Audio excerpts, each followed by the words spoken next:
Hello mga kabopols, welcome sa BRP. Okay, magandang umaga, magandang hapon, magandang gabi. Luzon, Visayas, Mindanao, sa mga kababayan nating nakatira sa iba't ibang sulok ng mundo. Yung mga magigiting natin mga OFW dyan, mga magigiting natin mga kapulisan at kasundaluhan, binabati ko po kayo ng isang mapagpalang araw. Okay, bago po tayo mag-start, syempre paki-like, paki-share, at paki-hit yung notification bell para lagi po tayong updated sa aking panibagong video. Maraming salamat po ulit sa inyo lahat. Okay? Okay, dumako tayo sa ating reaksyon. Pag-usapan natin si Senator Bato de la Rosa. Takot nga ba siya sa House inquiry na invitation sa kanya? Tingnan natin yung kanyang interview at kanyang sasagutin. Yung sinasabi nilang ayaw umattend, takot umattend, o nag-aalibay. Kasi pag sa mga ibang interview nung wala pang inquiry, sinasabi niya, bring it on! Ayun, sasabihin ko sa kanya, Senator Bato, bring it on! Kaya pakinggan po natin yung kanyang interview at magbibigay tayo ng konting reaction. Let's play. Kung baka mamaya kung mag-attend si former President Duterte, then mapilitan ako mag-attend talaga dahil I don't want him to face the Sigurado kang mapipilitan kang umattend o meron ka ng decision? hearing sa mga kanila. But this morning, last night, I have received an information na talagang ayaw niya rin pumunta, ayaw mag-attend, so case closed na. Hindi talaga ako pupunta. Case closed na, ayaw talaga pumunta. So, ibig sabihin, meron ka ng desisyon. Diba? So, may atin man o wala, naghihintay ka lang na magkakasama kasi takot ka rin umattend. Tignan natin sa mga medyo sa mga interview mo, nadudulas-dulas ka, Senator Bato eh. Kaya sabi mo na nagsisik ka ng advice kung aatin ka ba o hindi. Pero hindi mo namamalayan na sinasabi mo na yung nasa isip mo talaga at yung gusto mong gawin is hindi umattend. Tingnan natin sa bandang huli yung kanyang sinasabi. Kunwari, nagsisik siya ng advice. Pero actually, yung nasa isip niya, hindi talaga siya attend.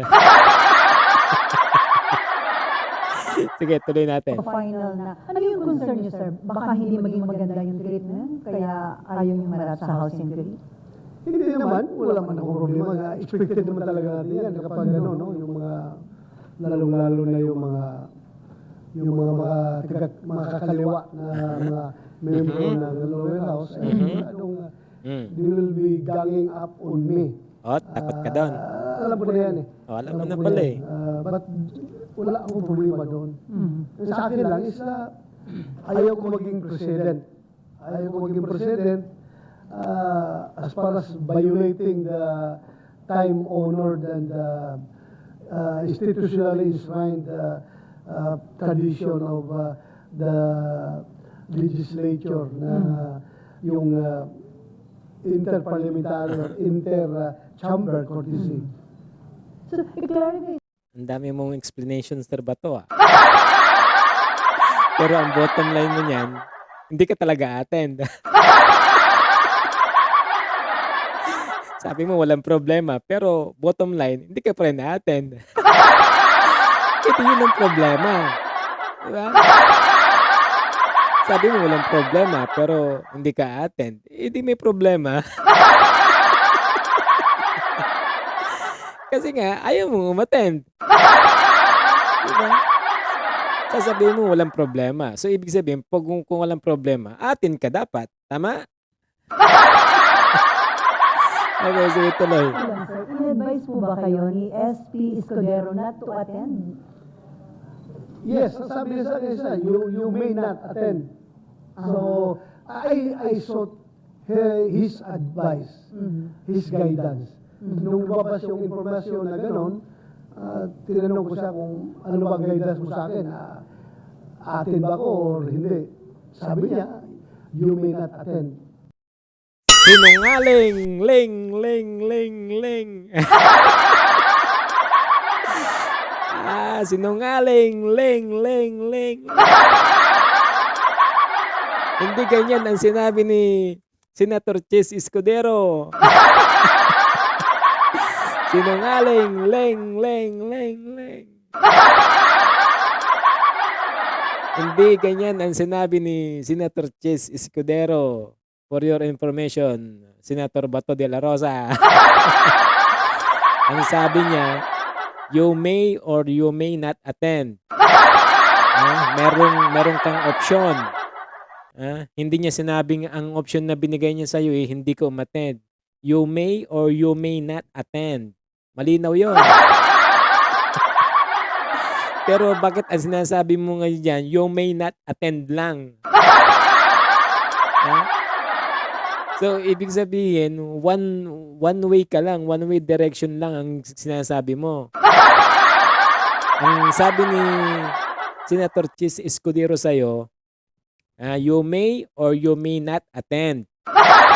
So, yung decision is nasa sayo at wala sa kanya.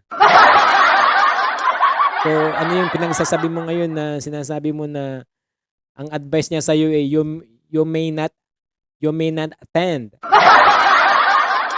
Wala siyang sinabing ganon. Okay? Ano yan? Bring it on mo? Okay, tuloy. Wala. Diyan pa lang, nagsisinungaling ka na eh. Diba? Ano yun? Takot ka ba? Matanong ng mga nasa Congress? Senator Bato? Takot ka ba? So, thank you. I will not attend. Kasi according to Congressman Abante, susunod na siya. Thank you daw. I will not attend. Nagpasalamat siya sa sarili niya kasi yun talaga yung nasa isip niya. Tapos, kunwari, nagbagsisik ka ng advice. Pero yung nasa isip mo, talaga hindi ka attend. Yung nasa isip mo at nasa puso mo, hindi ka talaga attend. Kahit anong mangyari dyan. And they are saying na hindi naman daw kayo imbisigahan as senator, but as former PNP chief. Walang problema nga doon. Sabi ko nga, wala akong problema. Yun nga lang. Ano? I choose Akala ko not ba to walang problema, pero bakit may yun nga lang. Yun nga lang, hindi ako attend. Diba? Nabubuking ka rin sa sinasabi mo eh. Sabi mo walang problema, pero yun nga lang, may problema pala. Kasi hindi ka attend. Ang tanong ko lang, may kinakatakutan ba kayo? Takot ba kayo sa sarili niyong multo? Kasi kung wala kayong kasalanan, parang si Kibuloy yan eh. No? Kung walang kasalanan, bakit hindi ka magpaliwanag? Isang beses lang naman yan. Patunayan mo lang na wala kang kasalanan talaga. O, diba? Madali lang naman yun eh. Pero pag alam mo na may kasalanan ka, takot ka talaga ng atin dyan. Parang si Kibuloy, diba? Nabigyan ng warrant of arrest kasi ayaw umattend. Parang ganun din lang yun. Diba?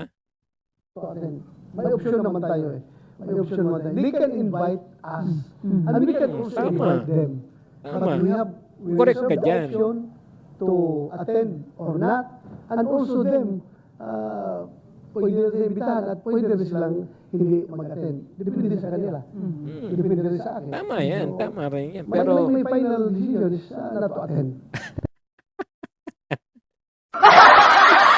yun nga, diba? Yung final decision is hindi ka talaga attend. Kahit na mag-seek ka ng advice, kahit kanino man, pero yung decision mo na is final na. Hindi na mababago yan. Kunwari lang na nagsisik ka na para lang masabi mo. Diba?